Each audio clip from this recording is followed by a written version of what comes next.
Hello, I'm going to use this rice that I soaked in for 5 hours to make koji.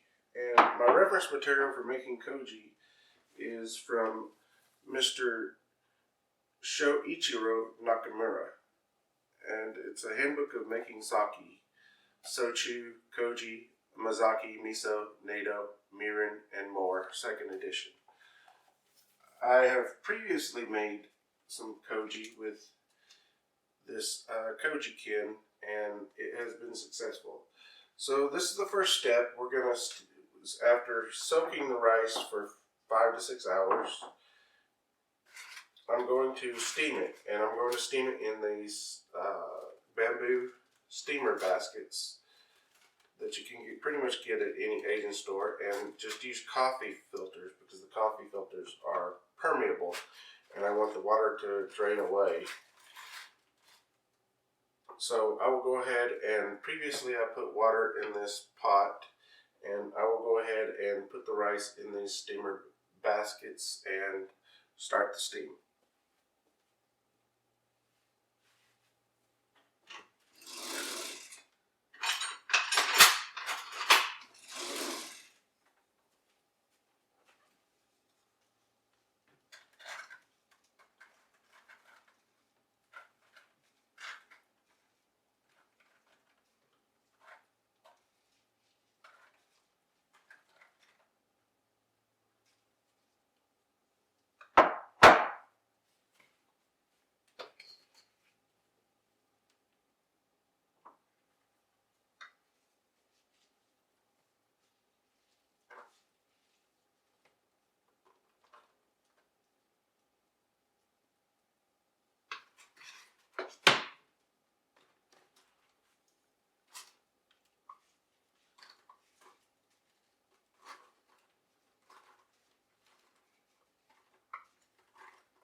Okay, now while that steams, it will, like I said, it will take about an hour.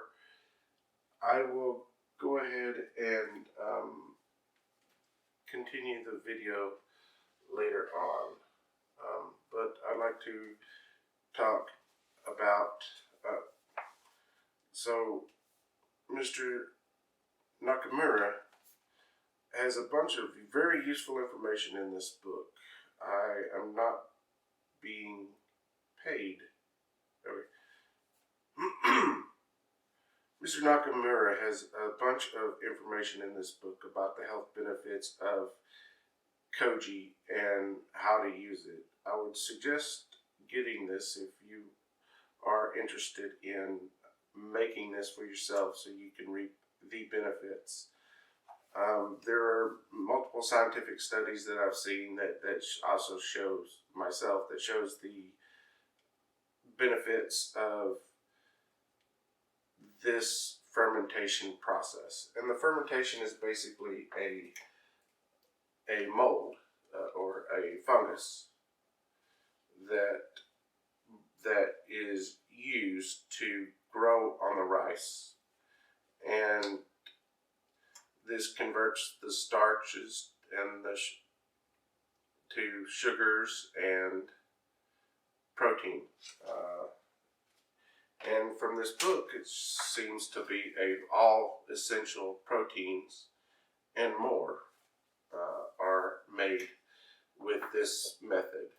Plus, he says it enhances the other proteins of like egg, if you want to cook it with egg. So I've used this personally to cook with fish, and it's delicious. So even if you're not making sake or miso or any of that other stuff, it does make a nice spice to put on meats. I've also used it with beef, and I like that a lot. Hello. This has not finished steaming. What I did was I took and started it at a higher temperature, and then once it started steaming, started moving it to a lower temperature so it could just steam at a constant rate. You got to be careful that you don't run out of water, so every once in a while you need to put a little bit of water in.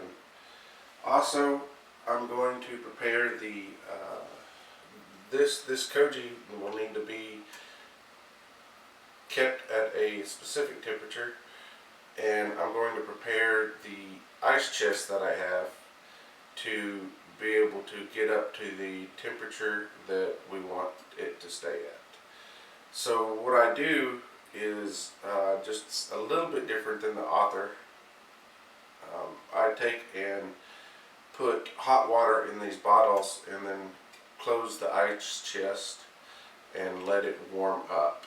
Then I use a temperature remote thermostat that I have for my clock, which gives me the outside temperature. I just use that temperature gauge to look to see what temperature it is.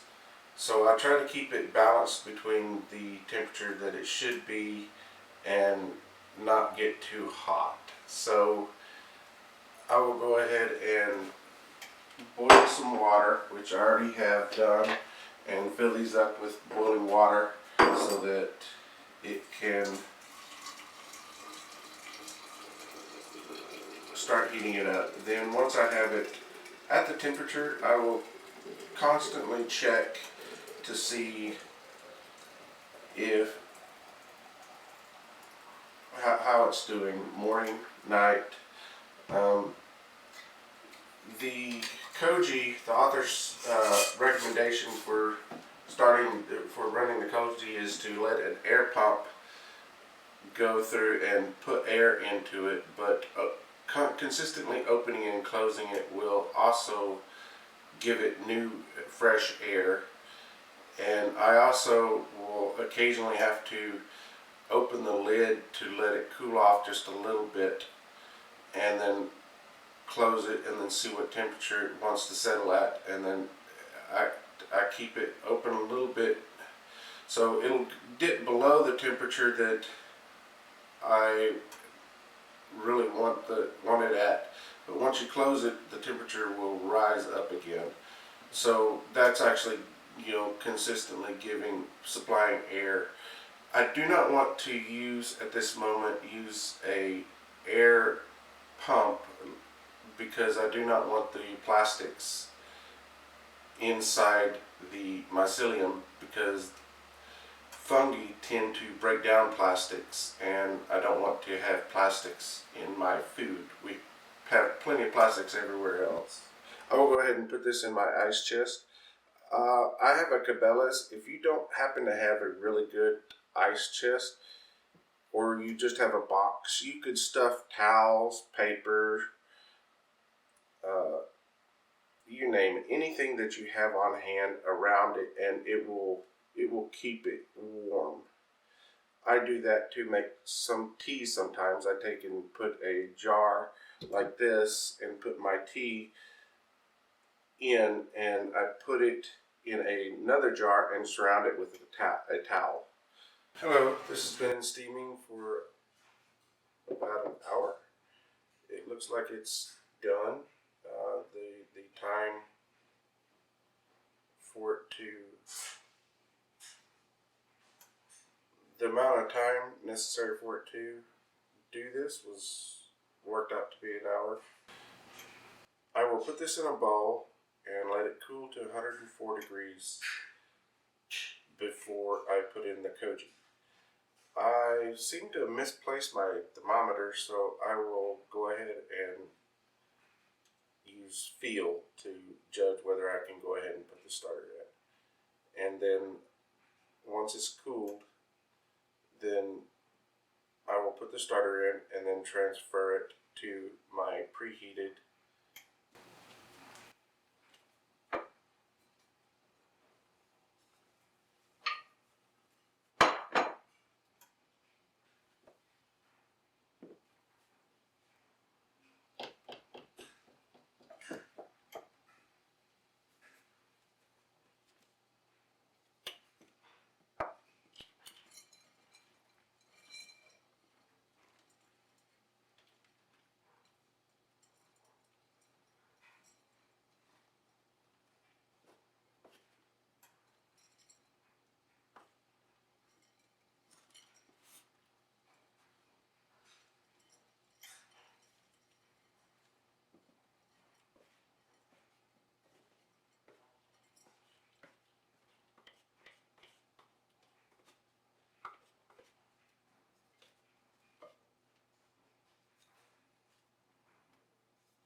Okay, looks like I made a little bit too much for this bowl, so I'll go ahead and get another bowl.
Alright, so there it is. I'll go ahead and put lids on this and let it cool down.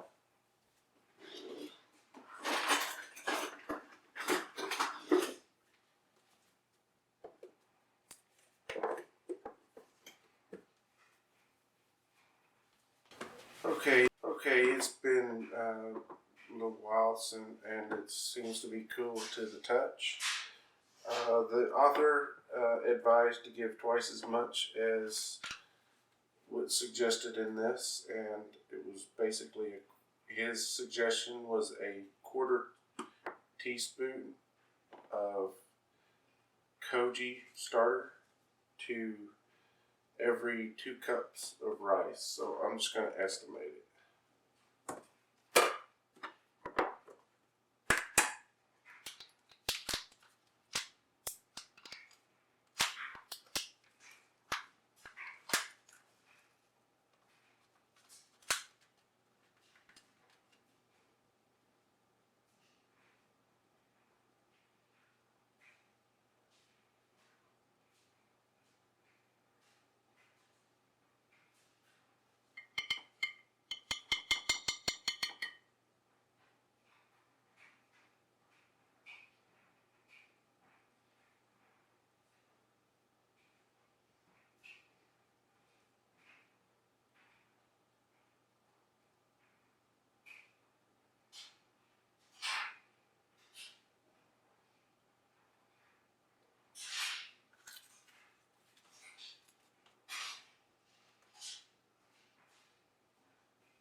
So I also seen online where when they make sake, they usually mix the koji in with the rice with their hands. So this is usually in the book. He said that you should use a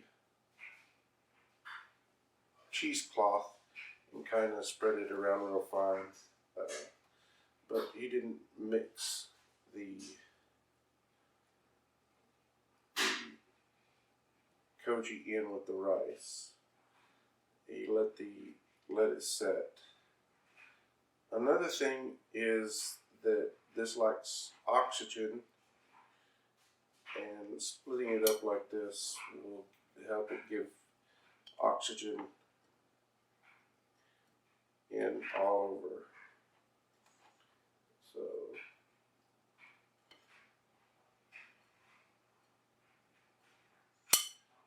So the first time that I did this, it didn't look like it was doing too well. And I realized that there was too much humidity after going back and reading. Too much humidity because I put a lid with no air flow at all. So I removed the lid, put a cloth over it. I already had a cloth over it because the book says to keep the cloth on. I just removed the lid and let more air get in, and it populated just fine. So I'm going to call this done, and we'll move on to the next. So I'll put this lid on while I'm not doing anything, but I'll go ahead and get some paper towels and start to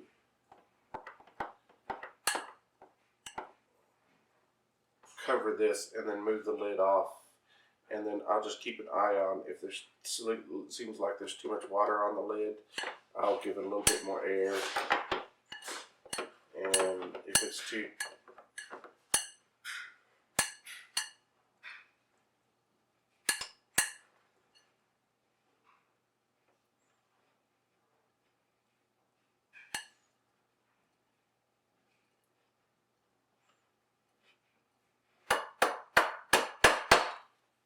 So I'm looking at the temperature. The temperature of the place where I want to put it is currently sitting at 86. So it's wide open right now. So I closed it, and then it's got into the 90s. So I opened the lid, let it cool. So that's pretty close to the temperature that we want it to stay at. We want it to pretty much stay between 80 to 85 degrees Fahrenheit. Alright, I'll go ahead and get this in its destination and show you the result. I went ahead and lined the bottom with paper so I would not burn this plastic. These are the hot water bottles.